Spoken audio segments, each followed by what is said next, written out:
एक समुद्र के किनारे एक गुरु अपना आश्रम बनाकर रहा करते थे। हजारों शिष्यों उनसे ज्ञान ग्रहण करने के लिए दूर दूर से उनके पास आकर रहते थे। गुरु का ज्ञान देने का तरीका भी बड़ा ही अनूठा था। शुरुआत में वो अपने शिष्यों को उपदेशों के माध्यम से ज्ञान देते थे। उसके बाद वो अपने शिष्यों को उस ज्ञान का अनुसरण करने के लिए कहते थे। उस ज्ञान को अपने व्यावहारिक जीवन में उतारने को कहते थे। एक बार उस आश्रम में एक सम्राट अपने बेटे को लेकर पहुंचा।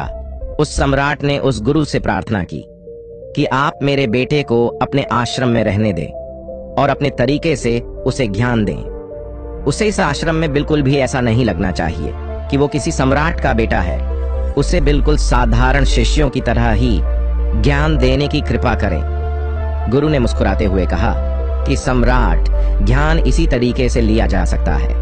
अगर तुम अपने आप को दूसरों से बड़ा समझोगे तो तुम ज्ञान ग्रहण नहीं कर पाओगे। अगर तुम्हें ज्ञान ग्रहण करना है तो तुम्हें दूसरों की तरह अपने आप को साधारण समझना होगा। यही ज्ञान ग्रहण करने की सबसे पहली सीढ़ी होती है। तुम निश्चिंत रहो, आज से तुम्हारे बेटे की जिम्मेदारी मेरे कंधों पर रही। यह कहकर गुरु सम्राट के बेटे को अपने साथ लेकर समुद्र के किनारे टहलने के लिए निकल गए। आश्रम के बाकी सभी बच्चे उस सम्राट को देख रहे थे। सम्राट अपने बेटे को अपने रथ पर बिठाकर लाया था, जिससे सभी बच्चे समझ गए थे कि ये लड़का सम्राट का बेटा है। इसी वजह से आश्रम के सभी बच्चे सम्राट के बेटे की तरफ आकर्षित हो गए थे। जब गुरु सम्राट के बेटे को लेकर समुद्र किनारे पर टहल रहे थे तो सम्राट का बेटा अचानक फूट फूट कर रोने लगा, क्योंकि अभी वो सिर्फ 12 वर्ष का था और 12 वर्ष की आयु में उसके पिता उसे अपने से दूर छोड़कर चले गए थे। ये सदमा वो बच्चा सहन नहीं कर पा रहा था। वो नहीं समझ पा रहा था कि उसके पिता उसकी भलाई के लिए उसे उस गुरु के पास छोड़कर गए हैं। उसे रोते हुए देखकर गुरु ने कहा कि बेटा, मैं तुम्हें चुप नहीं कराऊंगा। हो सकता है कि आज मैं तुम्हारे आंसू पोंछ दूं, लेकिन कल तुम फिर अपने आप को अकेला पाओगे। याद रखना, जीवन में इंसान अकेला आता है और अकेला ही जाता है। जितनी जल्दी जो इंसान इस बात को समझ लेता है, वो उतनी जल्दी आत्मज्ञान के रास्ते पर निकल पड़ता है। गुरु ने अपनी बात आगे बढ़ाते हुए कहा कि जो इंसान अकेला रहना सीख लेता है, वही खुद से प्यार कर पाता है, और जो खुद से प्यार करना जानता है, वो किसी के भी जाने का अफसोस नहीं करता, क्योंकि वो खुद से ही प्यार करता है। धीरे धीरे तुम आश्रम के माहौल में ढल जाओगे। शुरुआत में तुम्हें समस्या आ सकती है, लेकिन कुछ दिनों के बाद तुम इसे आत्मसात कर लोगे। उसके बाद तुम्हें यही जगह बहुत अच्छी लगने लगेगी। ये जगह तुम्हें अपनी महल जैसी लगने लगेगी। संध्या हो चली थी। समुद्र के दूसरे छोर पर सूरज सीखने लगा था और अपनी लालिमा पूरे आसमान में बिखेर रहा था। बड़ा ही सुंदर दृश्य था और गुरु उस शिष्य को अपने साथ लेकर आश्रम में वापस लौट आए। उस शिष्य को भी थोड़ी शांत बना मिली, क्योंकि गुरु की आंखों में एक अभूतपूर्व शांति झलक रही थी।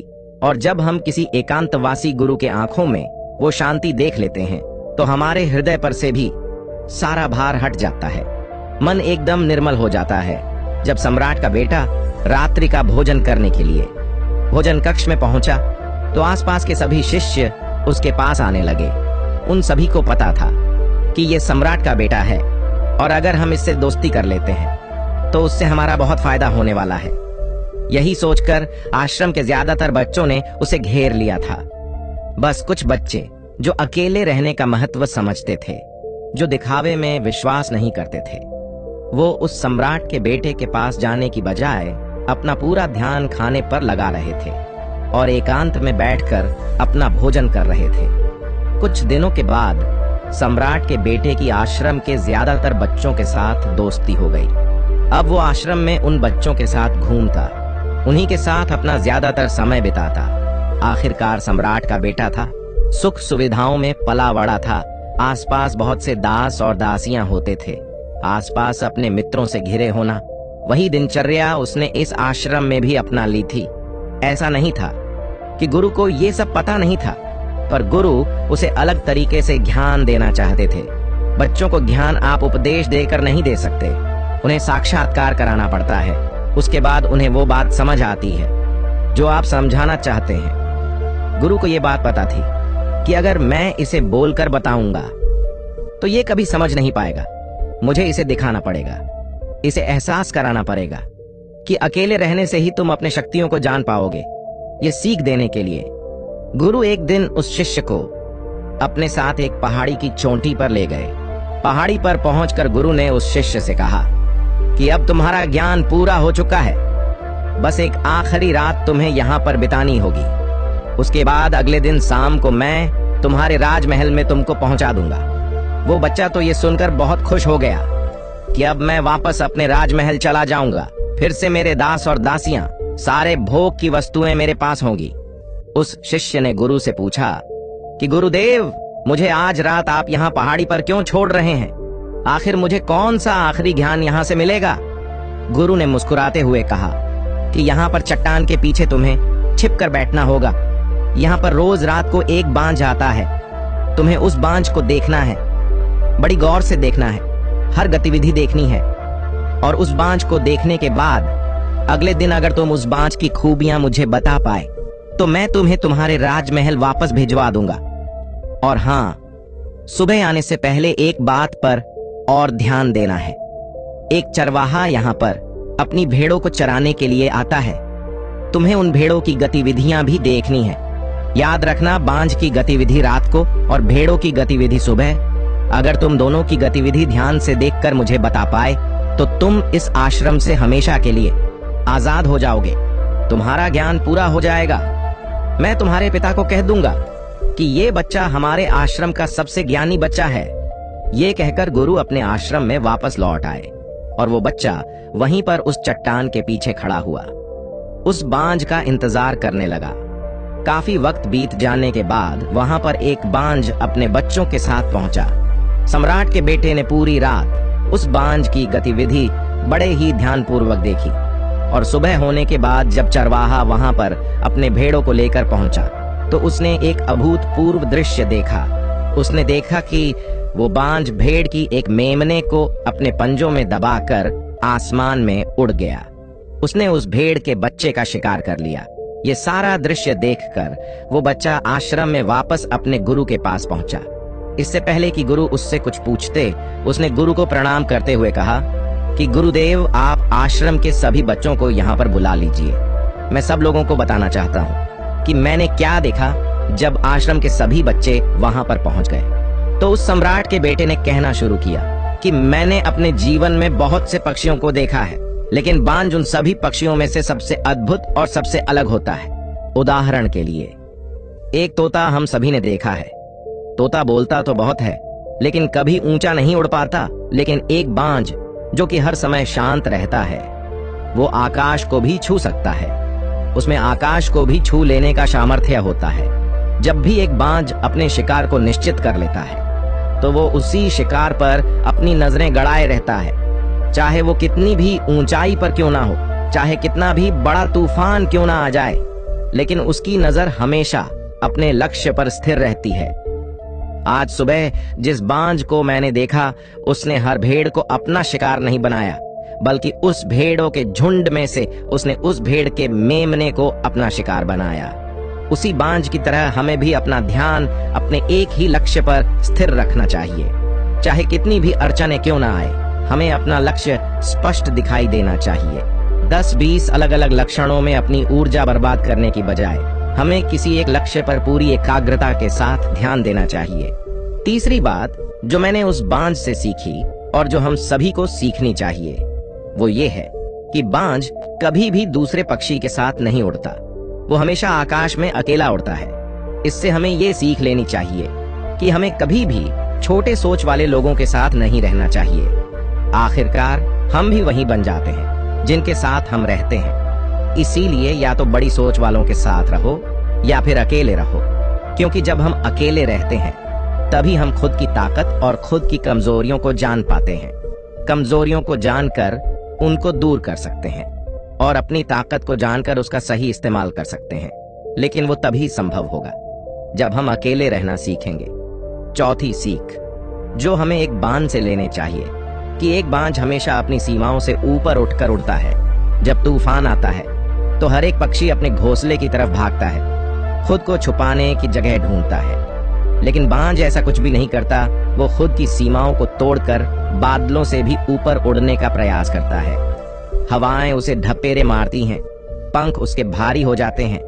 पानी और धूल की वजह से उसे कुछ दिखाई नहीं देता, लेकिन वो फिर भी आसमान की तरफ उड़ता रहता है और अंततः बादलों से भी ऊपर निकल जाता है और वहां तब तक उड़ता रहता है जब तक मौसम ठीक नहीं हो जाता।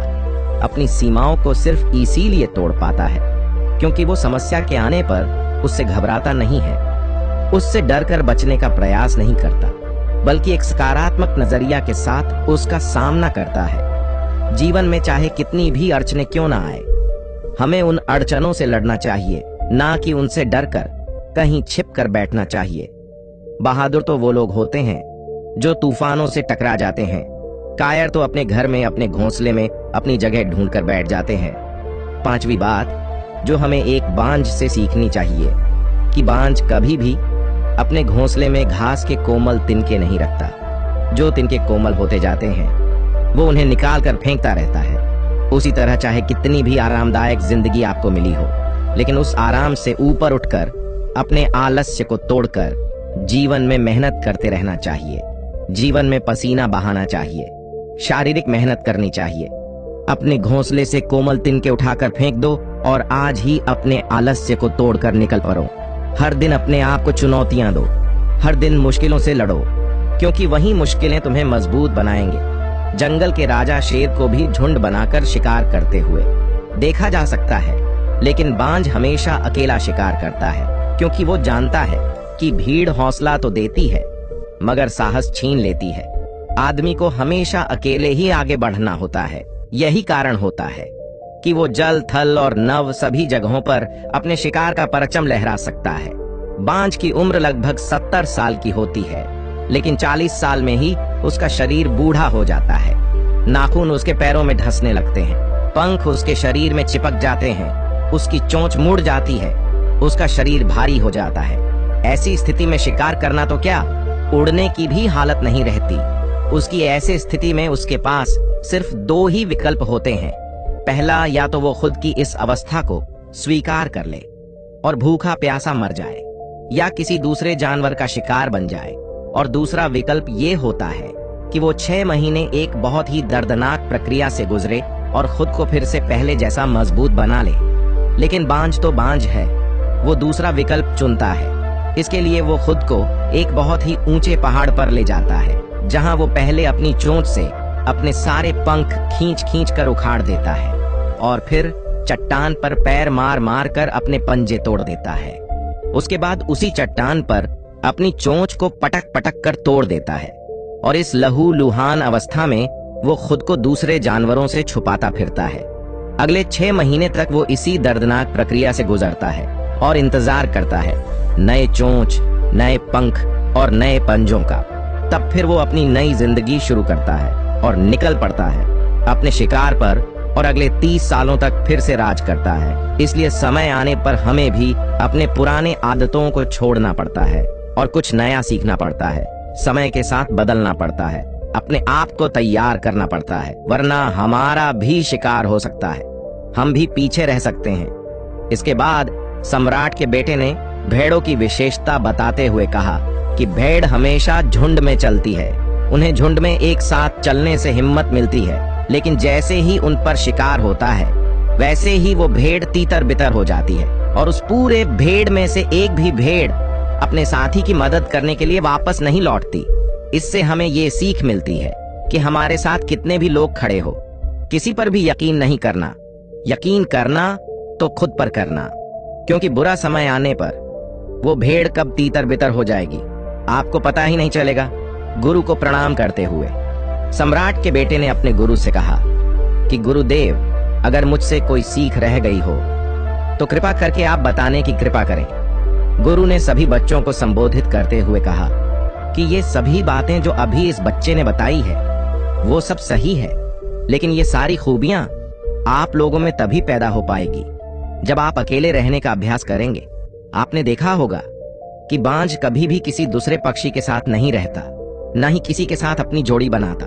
वो आसमान में अकेला उड़ता है और अकेला उड़ने की वजह से वो अपनी ताकत और अपनी कमजोरी को जान पाता है। इसके बाद गुरु ने अपनी बात खत्म करते हुए कहा कि मैं आज रात इस सम्राट के बेटे को इसके राजमहल में छोड़ने के लिए जा रहा हूँ, क्योंकि इसकी सीख यहाँ पर पूरी हो गई है। और ये कहकर गुरु उस सम्राट के बेटे का हाथ पकड़कर राजमहल की तरफ रवाना हो गए और बाकी के सभी बच्चे उन्हें पीछे से जाते हुए देखते रह गए। तो दोस्तों, आज के वीडियो में बस इतना ही। उम्मीद है आपको यह वीडियो पसंद आई